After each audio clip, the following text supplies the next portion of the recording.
हिंद। आप सभी का स्वागत है हमारे YouTube चैनल पर। आज हम लोग इस क्लास में कक्षा 9 का गणित अध्याय 1 यानी कि संख्या पद्धति में प्रश्नावली 1.5 इसके प्रश्नों के हल को देखने वाले हैं। तो आज के वीडियो में आप अंत तक बने रहिएगा। इसका ये आज पार्ट 1 होगा। बाद में इसका एक और आएगा भाग जिसमें आपका पूरा चैप्टर कंप्लीट हो जाएगा। आज इसका कुछ बेसिक और पहले एवं दूसरे प्रश्न का आंसर इसमें बताया जाएगा।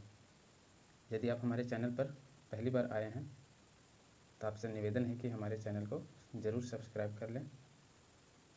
तो चलिए आज का क्लास शुरू करते हैं। प्रश्नावली 1.5 इसमें इसके प्रश्न को जानने से पहले आपको कुछ बेसिक बातें जाननी ज़रूरी है, इसलिए इसके कुछ महत्वपूर्ण तथ्य हैं जो भी आपको हम बताएंगे। इसका एग्जाम्पल भी आपको बताएंगे, ध्यानपूर्वक देखिएगा।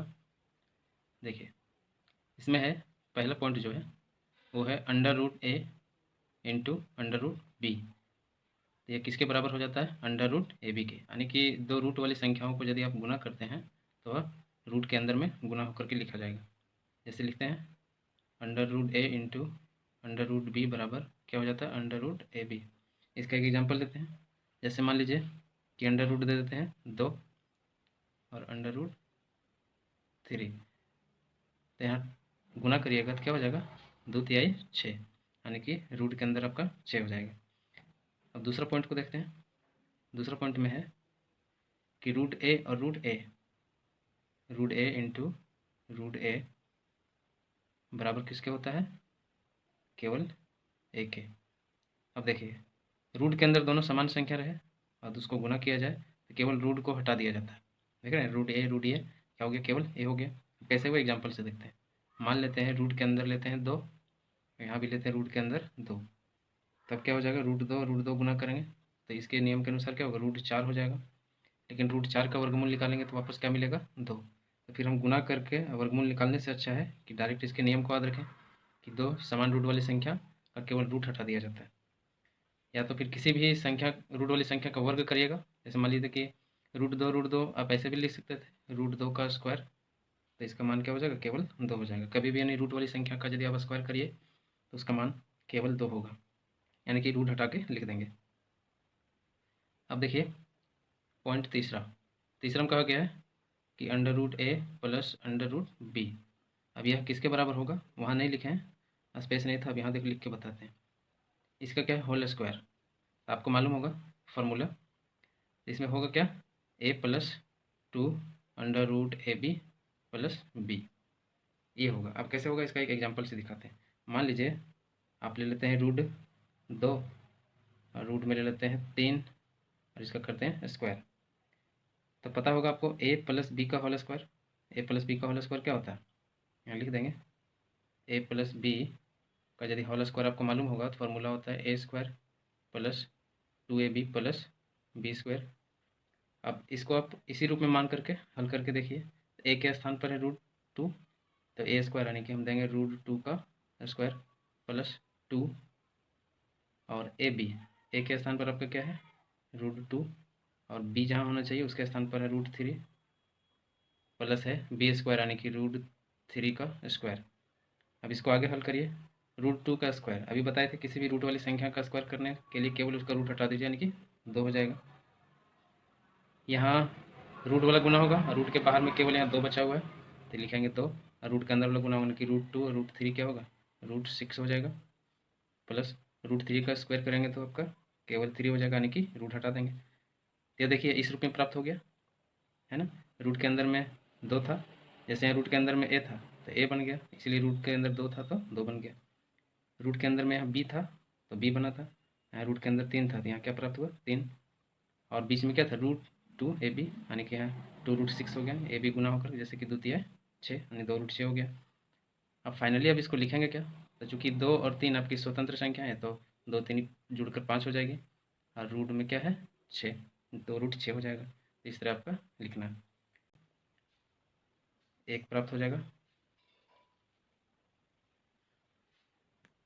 देखिए यह क्या हो जाएगा आपका? a² माइनस b² के रूप में, यानी √a का स्क्वायर करेंगे तो केवल a होगा, √b का करेंगे तो b होगा। उसी तरह से एग्जाम्पल में यदि देखें तो √3 प्लस √2, ए के स्थान पर √3 है, बी के स्थान पर √2 है। तो यदि आप इसको फार्मूला ग्रुप में लिखेंगे यानी कि ए का स्क्वायर करेंगे यानी कि √3 का स्क्वायर करिएगा तो क्या मिलेगा 3, और √2 का स्क्वायर करिएगा तो मिलेगा 2, यानी कि 3 - 2 बराबर 1 प्राप्त हो जाता है। अब अगला पॉइंट है 5वां, इसमें कह रहा है कि √a बराबर क्या हो जाता है, a का पावर 1/2। अब देखिए ये कैसे होता है। यदि आप लिखते हैं √a, यदि आप रूट हटाते हैं तो यह किसके बराबर हो जाएगा, 1 का पावर 1/2 के। चूँकि यह करनी 2 के रूप में, यहाँ पता है आपको कि वर्गमूल निकालना होता है हमको रूट हटाने के लिए। इसका एक एग्जांपल से देखते हैं। मान लीजिए √4 है, तब इसे हम क्या करेंगे, 4 का पावर कर देंगे 1/2, और 4 का हम अभाज्य गुणनखंड करेंगे तो क्या मिलेगा, 2 का पावर मिल जाएगा आपको 2। 4 के लिए आप 2 का स्क्वायर कर सकते हैं। अब पहले से 1/2 है जो घातांक में, वो क्या होगा, यहाँ गुना हो जाएगा। तो ये 2 और 2 कट जाने से क्या मिल जाएगा आपको 2। इसी प्रकार यदि मान लेते हैं रूट में a रहे या करनी 3 हो, तब यह हो जाएगा 1 का पावर 1/3। एग्जाम्पल लेते हैं, मान लीजिए कि अंडर रूट रहे 27 और करनी कितना रहे 3। इसको आप या तो घनमूल निकाल लीजिए या तो फिर 27 का पावर 1/3 लिख दीजिए। अब 27 के लिए आप गुणनखंड करिएगा तो देखिए 27 को आप 3 से लगाएंगे, 3 9 27, 3 3 9। इस प्रकार 3 का पावर क्या आ जाएगा 3। अब पहले से जो पावर होगा इसके साथ ये गुना हो जाएगा, तो 3 और 3 कट जाएगा, बच गया 3 का पावर 1 यानी कि 3। तो 27 का घनमूल भी तो आप 3 ही लिखते हैं। इस तरह से ये नियम काम करता है, यानी कि करनी में यहाँ जितना दिया जाए पावर में उतना ही बटम आ जाता है, 1 बटा उसका करनी जो होता है वो आ जाता है। अभी तक हम लोग बेसिक इसका जान चुके हैं। अब देखते हैं प्रश्न संख्या 1। इसमें कहा रहा है कि बताइए कि कौन कौन परिमेय है और कौन कौन अपरिमेय है। देखिए कोई अपरिमेय संख्या के साथ कोई परिमेय संख्या प्लस में हो, माइनस में हो, गुना या भाग में हो, तो वह भी क्या हो जाती है, अपरिमेय हो जाती है। इसमें देख रहे हैं कि 2 - √5 है, तो यह क्या हो जाएगा √5 अपरिमेय है, इसलिए पूरी संख्या अपरिमेय होगी। इसका मतलब क्या हो जाएगा, यह हो गई अपरिमेय। दूसरा नंबर देखते हैं 3 + √23 - √23। तो देख रहे हैं कि प्लस में और माइनस में √23 है, तो प्लस माइनस में जो समान होती है उसको हम काट सकते हैं, तो आपका केवल बचता है 3।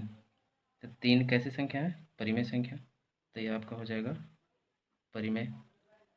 तीसरा हम देख रहे हैं कि अंश और हर में समान है, √7 √7 को आप काट सकते हैं, तो फाइनली ये आपका 7 √7 था, तो ये 2 बटे कितना बच गया 7, तो यह क्या हो जाएगा, ये आपका परिमेय हो जाएगा। उसके बाद यहाँ देखते हैं कि 1 और रूट में क्या है 2, तो √2 आपका है अपरिमेय संख्या, तो इसी वजह से पूरी संख्या क्या हो जाएगी, अपरिमेय हो जाएगी। पाई अपरिमेय होती है, चूँकि पाई के साथ 2 लगाती पूरी संख्या मिलके भी हो जाएगी आपका अपरिमेय। इस प्रकार आप परिमेय और अपरिमेय की पहचान कर सकते हैं। अब चलते हैं प्रश्न संख्या 2 में कहा जा रहा है कि प्रत्येक व्यंजक को सरल कीजिए। यहाँ देख रहे हैं कि पहला प्रश्न में क्या दिया हुआ है, इसका हल हम लोग देखते हैं। पहला में कह रहा है कि 3 + √3 इंटू 2 + √2। तो इस व्यंजक को आपको गुणा करने हैं। गुणा करने के लिए आप क्या करेंगे, इस पहले पद को इन दोनों के साथ गुणा करना है। आप 3 को गुणा में लिखेंगे 2 + √2, फिर है प्लस √3, इसको भी आप इन दोनों के साथ गुणा करने के लिए गुणा पहले लिख देते हैं 2 + √2। अब इसको गुणा करते हैं, 3 में 2 गुणा करेंगे तो क्या हो जाएगा 6, और 3 में √2 को गुणा करेंगे तो हो जाएगा 3 √2। √3 में 2 को यदि आप गुणा करते हैं, चूँकि रूट वाला रूट के अंदर गुना होती है, तो यहाँ रूट के बाहर में 2 है, 1 है, और ये आपका 2 है, तो 2 और 1 गुना होगा तो 2, और रूट के अंदर में क्या हो जाएगा 3। रूट के अंदर में 3 है और रूट 2 है, तो रूट के अंदर वाले गुना हो जाते हैं, तो 3 दूनी क्या हो जाएगा आपका √6 हो जाएगा। इस प्रकार आपका आंसर ये प्राप्त हो जाएगा। अब आते हैं क्वेश्चन नंबर 2। क्वेश्चन नंबर 2 में कहा जा रहा है कि 3 + √3 इंटू 3 - √3, इसका हल करना है। तो देखिए अभी बेसिक में आपको बता रहे थे कि यह a + b into a - b, तो इसको a + b into a - b के रूप में देख रहे हैं। तो a + b into a - b होता क्या, तो लिखेंगे चूँकि a + b into a - b बराबर क्या होता है a² - बी स्क्वायर, इसीलिए इसको आप इसी रूप में लिखेंगे। तो क्या होगा, ए स्क्वायर माइनस बी स्क्वायर, यानी ए के स्थान पर आपका 3 का स्क्वायर माइनस बी स्क्वायर यानी कि √3 स्क्वायर। तो क्या होगा, 3 का स्क्वायर करेंगे तो 9 हो जाएगा, और √3 का स्क्वायर बताए थे केवल रूट हटा दीजिए यानी कि 3, 9 में 3 आप घटा दीजिए 6, तो इसका आंसर क्या हो जाएगा आपका 6 हो जाएगा। अब आते हैं प्रश्न संख्या 3। प्रश्न संख्या 3 में कहा जा रहा है √5 प्लस √2 का होल स्क्वायर। तो ये आप देख रहे हैं ए प्लस बी का होल स्क्वायर के रूप में, तो ए प्लस बी का होल स्क्वायर फार्मूला पता ही होगा, क्या होती है, यहाँ लिख लेंगे। चूँकि ए प्लस बी का होल स्क्वायर बराबर होता है A square plus 2ab plus B square, इसी रूप में इसको लिखेंगे। तो ए के स्थान पर √5, यदि हम ए स्क्वायर के रूप में लिखेंगे इसका मतलब √5 का स्क्वायर लिखना, प्लस 2 ए के स्थान पर √5, अब आया बी के स्थान पर √2 प्लस, उसके बाद है बी स्क्वायर है फार्मूला यानी कि √2 का स्क्वायर। इसको हल करिए, √5 का स्क्वायर क्या होगा 5, ये हो जाएगा 2, और 5 को गुना करेंगे 2 से तो रूट हो जाएगा 10, √2 का स्क्वायर करेंगे तो इससे मिलेगा 2। जब इसको आप जोड़िएगा 5 और ये 2 आपका क्या हो जाएगा 7, और ये हो जाएगा 2√10, ये आपका आंसर हो जाएगा। अब एक प्रश्न और इसमें बचा हुआ है, प्रश्न संख्या 4 में कहा जा रहा है कि √5 माइनस √2 इंटू √5 प्लस √2। तभी कुछ देर पहले बताए थे कि a माइनस बी और a प्लस बी के रूप में हो, अभी बताया था, देखिए यहाँ लिखा होगा a plus B into A minus B के रूप में होता है, तो A square minus B square होता है। बस वही फार्मूला यहाँ भी लागू करेंगे। a के स्थान पर √5 है तो हम कर देंगे √5 का स्क्वायर, माइनस b के स्थान पर √2 है तो √2 का स्क्वायर, तो 5 का क्या हो जाएगा 5, और 2 का हो जाएगा 2, √5 का स्क्वायर 5 मिला, √2 का स्क्वायर 2 मिला, दोनों का आपस में घटा देंगे तो ये क्या हो जाएगा आपका 3 मिलेगा। इस प्रकार इसका आंसर हो जाएगा 3। तो कोई भी व्यंजक आपको इस प्रकार का दिया जाए, इसी तरह से आप हल करेंगे। आज के वीडियो में बस इतना ही, इसका पार्ट 2 आएगा, उसमें आपका इस चैप्टर को पूरा समाप्त कर दिया जाएगा।